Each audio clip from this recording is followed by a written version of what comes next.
Em 2011, a companhia foi presenteada aí com uma lei de incentivo municipal de Americana e São Paulo, e a gente tinha então um projeto de estar fazendo uma versão de Pinóquio, de Collodi. A gente tinha alguns desejos com a obra, de não fazer o formato conhecido Disney, fazer algo mais que fosse a nossa cara. E aí a gente então decidiu fazer um Pinóquio um pouco mais ousado, um Pinóquio que trouxesse um fundo mais filosófico, embora a própria obra de Collodi já tem isso, mas a gente queria ousar ainda mais.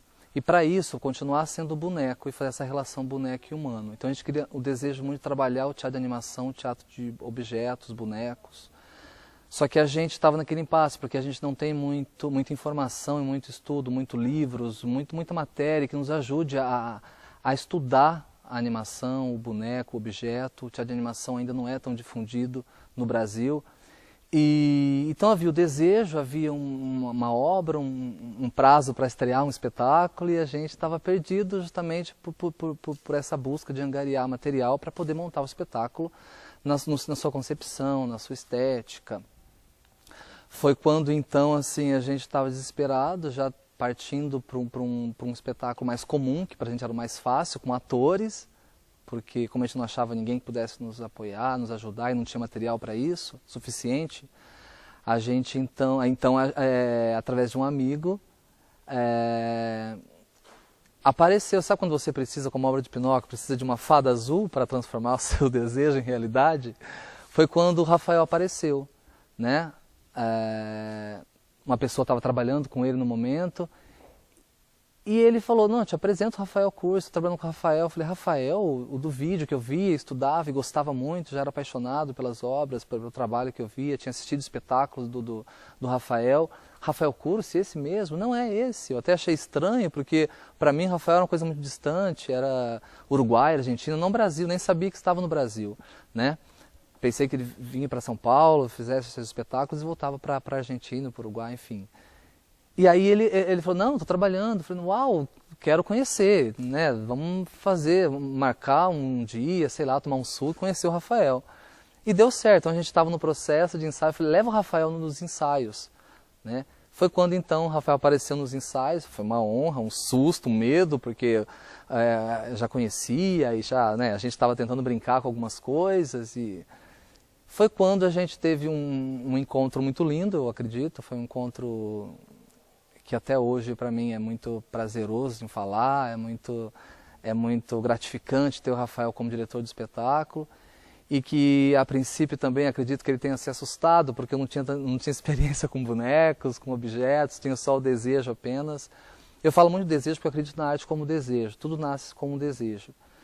E a minha arte é feita assim, então por isso que eu falo muito de desejo, e o encontro com o Rafael foi um desejo realizado, e isso para mim foi muito legal. Então quando ele veio o ensaio, começou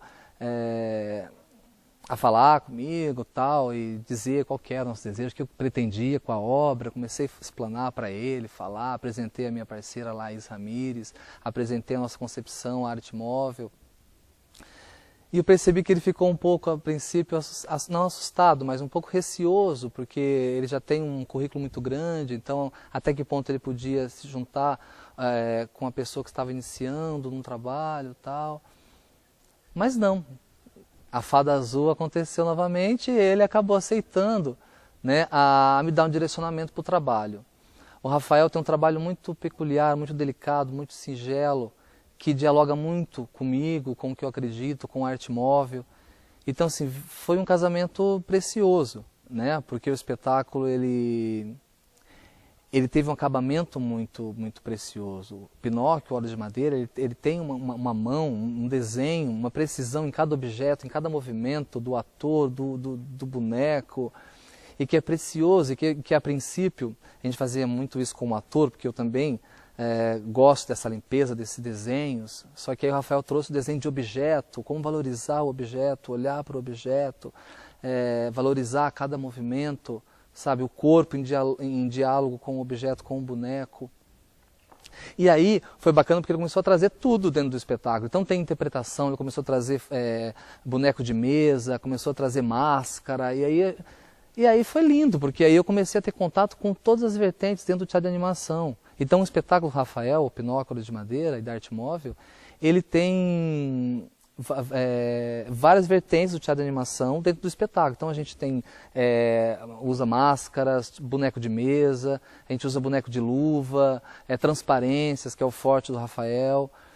Então assim, a princípio eu queria montar um espetáculo muito simples, só com um boneco, sei lá, e de repente o espetáculo A Vinda do Rafael se tornou um grande espetáculo, porque aí tem todas as ferramentas, entende? Tem várias vertentes, vários...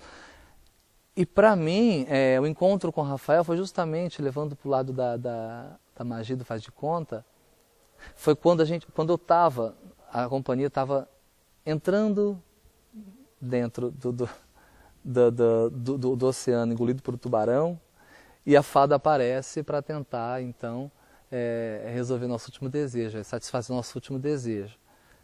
Então eu tenho um carinho imenso pelo trabalho do Rafael, um respeito imenso pelo trabalho do Rafael. Acredito que esse encontro tenha sido inspirado pelos deuses do teatro, porque o que eu sei hoje, a minha referência de teatro de animação é o Rafael. Né? O Rafael quem trouxe para a gente os materiais, a sua bibliografia, que é riquíssima, trouxe aí de como lidar com o boneco, como dialogar corpo-objeto, corpo-boneco, a transparência. Então foi um encontro lindo e um encontro inesquecível, porque não é sempre que você encontra uma fada azul pelo caminho.